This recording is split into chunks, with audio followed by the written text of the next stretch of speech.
Page 92, Raisins and Almonds. Here they're covering the primary chords for the key of D minor. Well, they work the same way as all the other primary chords, but the numbers are 1, 4, and 5, 7, like they've always been. Now, as long as you understand how to make them, that's it. The 1 chord in D minor, well, it's a D, and it's the chord belt on D. A 4 chord, 1, 2, 3, 4. Remember the B flat's in the key signature. It's a 4 chord. However, we don't want to move up. We don't want to go from here to here or here. So what we do is we simply take we take this one and put the D on the bottom here. So we're going from here to here. The hand doesn't fit there, then you got to do that. Okay, and then the 5, 7 chord, same way. 1, 2, 3, 4, 5. That's the 5 chord. Add the 7th. We're there. What we're going to do is use the harmonic minor, and that has a C sharp in. Remember, raise the 7th step is the C, so we're going to do that. That's actually the one we're going to use. So we're going to put the C on the bottom, that puts the A on the top, and we're not going to use the A, F, or the E. That note right there. So it's here. So the D, the 1 chord, the 4 chord, the 5, 7 chord. Remember, in a 5, 7 chord, the bottom note goes down 1 note, white or black, a half step, and use the top 2 notes. It's the same exact pattern as all the others, so you could figure out any of them if you wanted to. It's just do it in both hands. They'll get around to the right hand eventually, I'm sure. We're using these in this piece, it's just as broken chords, not block chords. Let's talk Raisins and Almonds for a bit. Treble and bass clef, it's all pages, 92 and 93. There's no repeat signs, we're just going to go straight through it. You got 3, 4 time, 1 flat in the key signature. We already know it's in D minor. Make sure you can do the scale. For F major and D minor, at least 1 octave up and down. Do what I tell you in the scale video, and don't forget that trill exercise. That is so important. I know it's a drudgery thing, it's a but please do it. It will help you so much in gaining the feel and the control over your fingers. That and the accents. When I do the accents at the right time, yeah. Now, right hand first, let's check this. We're coming in on beat 2. So we're here, 2. 1, 2, 3, 1 and 2 and 3. I'm hoping this rhythm is not a problem for you by now. It should be pretty straightforward. If it isn't, you really need to go back through and review everything again, because by the time you get to here, dotted rhythms should be a piece of cake. Page 93. It's measure 12. You're here. And then measure 13, they want 3rd finger. Up here, reach up. Now, if that's too stretched for you, you can't reach it, you can use 4th finger, 1st one, and then 3. Because it's a repeated note, we change. And then 14, measure 14 is C sharp. That's the harmonic minor. That's all it is. And then they want you to come down 2nd finger, going on. Yuck. Yeah. See, one of the reasons why I play everything connected at first is so I can find a fingering that works for me. This saves me having to make a lot of these awkward jumps. This is going from measure 16 to 17, where you have an A and then want you to come down here. I mean, you can do it. It's between a phrase. You can lift up, you can move. I'm just saying I think it's a poor fingering. So what I'm going to do instead of 2 is I'm going to use thumb. And then scratch up and use 3rd finger. And I'm right where I need to be, because if I use 2nd finger, I'm going to use 3rd anyway. So I'm just using thumb for that one and then 3rd finger. And then going on for measure 21, is it? It's A. If you can't reach that, use 4th finger for the 1st one and then 2. Geesh. Here. Now, from going from measure 24 to 25, we don't have a lot of choice. Here, we have to move. You just got to lift up and move. If I could figure out a way to connect it, I would. There is a way. I'm not going there. No, just do this. A lot of times when we figure out a fingering that solves a problem, we end up creating another problem. So here, we'll just stay here. And that last note is a D, a high, high D. 2 ledger lines above treble clef is a high, high C. You need to know that note. You need to just memorize it. Middle C is a ledger line between the staves. And 2 ledger lines above treble clef is a high, high C. And 2 ledger lines below bass clef is a low, low C. See, the C's are covered. Those notes I kind of use as anchor points. I know what those notes are. So here, this is just one note above the second ledger line, so it's a D here. That's all. And the left hand is, we got these chords going on. Primary chords. Major 9's 5/7 chord. Okay. At the end, the last 2 measures on page 93 here. Now we get the extended position. Instead of here, we're going to the D. We're going to reach out to the D. And the fingering then for the extended position is a 4 and a 2. Some teachers teach 3 and 2. I don't. I teach 4 and 2. I think that fingering is a much more solid fingering. You need to be able to play 4 and 5 with a note in between. Even with little hands, you need to be able to do this somehow. So don't shy away from it. So it's here. Now in this case, because you're just playing one note at a time, you don't have to stay there. You can kind of relax as you go up. Here, here, here, here. See, I'm not actually covering the whole thing at any point. I'm just kind of coming up. But that's the fingering. Put the hands together.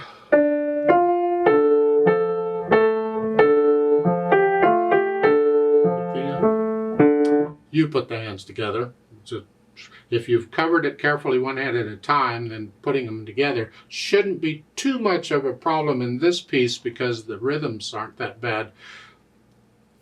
It's moving around. Well, if you could work that out, then you'll be okay. Then get rid of the hesitations. No hesitations allowed. The steady beat. You know, quarter notes in the left hand, they got to be steady all the way through. Then the articulation, connect it. The phrasing, lift up between the phrasing. It's like taking a breath. The left hand stays down. You don't lift the left hand up. It's only the right hand. Dynamics, go to the melody. Whatever you think moderately loud is. MF, mezzo forte. They give you an MP in the bottom staff. You don't need that. Just the melody is moderately loud. Everything else is background. Keep it background. I would say soft.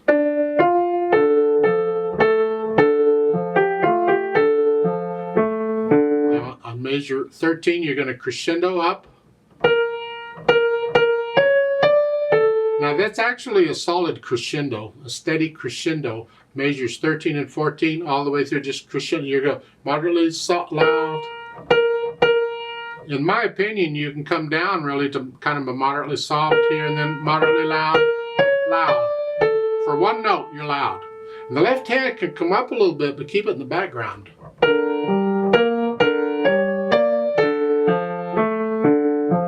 Then go back down to where you were, moderately loud, I think it was. Then on measure 21, you're going to start going up again. Loud. Here. Left hand's background. Now you're soft. Left hand's very soft. Well, the left hand's already very soft. Yeah. Just keep the left hand in the background. Speed, moderately in where I was going, I think.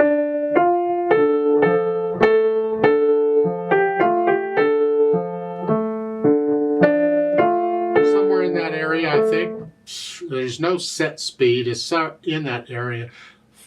As you feel it. Just don't play it fast and don't play it real slow. Just keep it somewhere in the middle. And then, of course, they've added pedal. Gotta love them. They're using the same kind of pedal.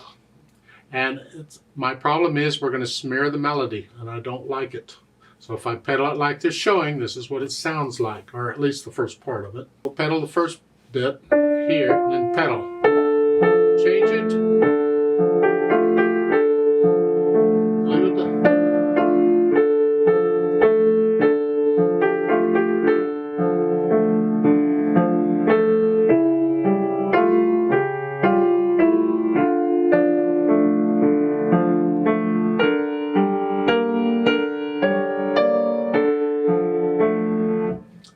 that's okay with you, go for it. I think it's terrible. Yeah. So I want to take out the smeariness and I want to add the phrasing. So here, at the beginning, I'm just going to lift it up on the third beat. Right there. Just lift it up to clean it out. That's all. Again.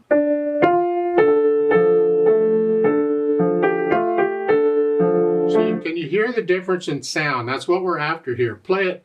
This is the second full measure. Pedaling it like they're showing.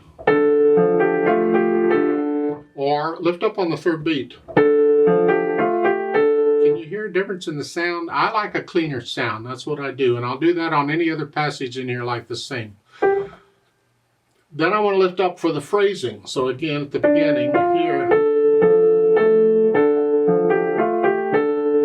Lift it up. So I just lift it up with the right hand. The pedal comes up with the right hand. The left hand stays down here. So. And I don't need to pedal mama. I don't need to pedal those two. I didn't pedal the pickup beats at the beginning. I don't see any reason to pedal these. They're just pickup beats. So I'm going to make them the same. I'm not going to pedal them. So, which means I'm only pedaling the first beat of that measure. This is measure 4. So again at the beginning.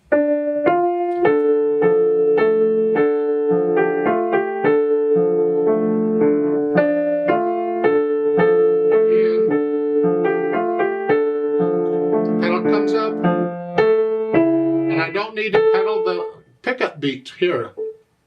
And on measure 10, I don't pedal measure 10. Or maybe you can try it if you want, but lift up on the third beat. If you want, or just don't pedal it. So starting at measure 9. And on measure 11. Now I get this quite a bit in melodies where the note changes on the first beat.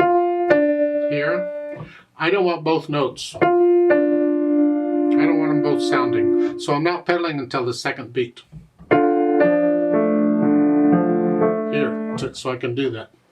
I don't know how complicated you want to make this, but you're going to lose this note. See, the first note in each measure is kind of an important note. We'd like that note. We'd like it to sound out. When you pedal it, it sounds out. Well, if you change it on the first beat, it doesn't stay. I lose it.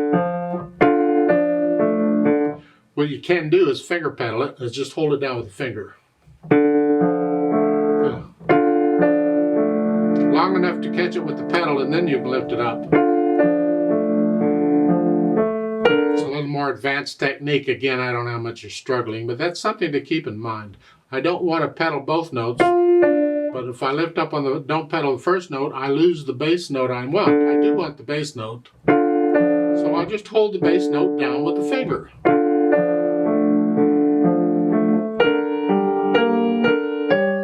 Measure 14, either don't pedal it or just pedal the first 2 beats.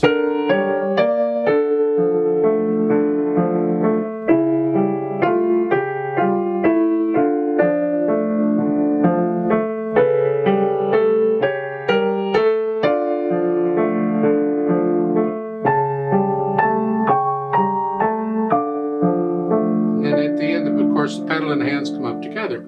It's my impression of the pedal. You have to listen very critically to the sound and the effect the pedal has. And if you don't like it, figure out some other kind of pedaling or don't pedal. Your first choice is don't pedal. And then if it's, I want the overtones or something's going on, or I need the pedal, then figure out a way to do it. See, as I said, we pedal for specific reasons. Here we want the overtones. We want it all la-di-da-di, but we don't want to smear it up. So we have to let some of the overtones go occasionally for the smearing. Pedaling on piano is kind of a give and take. You gain something, and a lot of times you have to give up something else in order to gain something. It's not a perfect scenario. So we want the overtones, we don't want the smushiness. Well, if we don't want the smushiness, we lose the overtones. So which is more important to you? You have to make decisions. Again, how fast does a piece go? Because if it goes real fast, mushiness doesn't matter.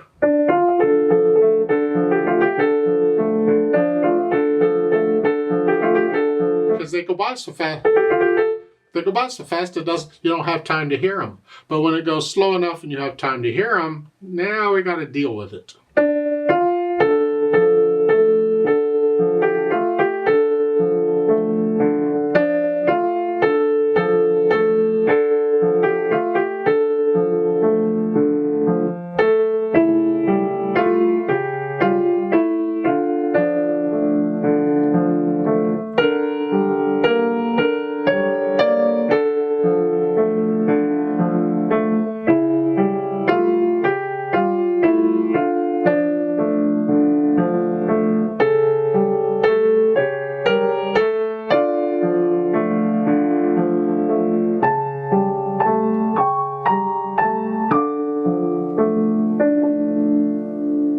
Another thing about pedaling is where on the keyboard are you? Because you get lower, mushiness is there, but when you're up high, mushiness isn't quite so bad. So sometimes, like here, sometimes you can put up with it. Where we're down here, we wouldn't want to put up with it. It's thick. So you might leave the pedal down there at the end here for the whole measure and change it. Well, it depends on the sound. There is an error, I think, in the music. I want to point it out. It's minor. It doesn't affect how we play it, but I think it's important. It's an important minor thing, and that's the last two measures at the bottom of page 93. You see a fermata over the last note in the left hand, the D. So you hold that note out. Da. Well, in the top staff, there's no fermata.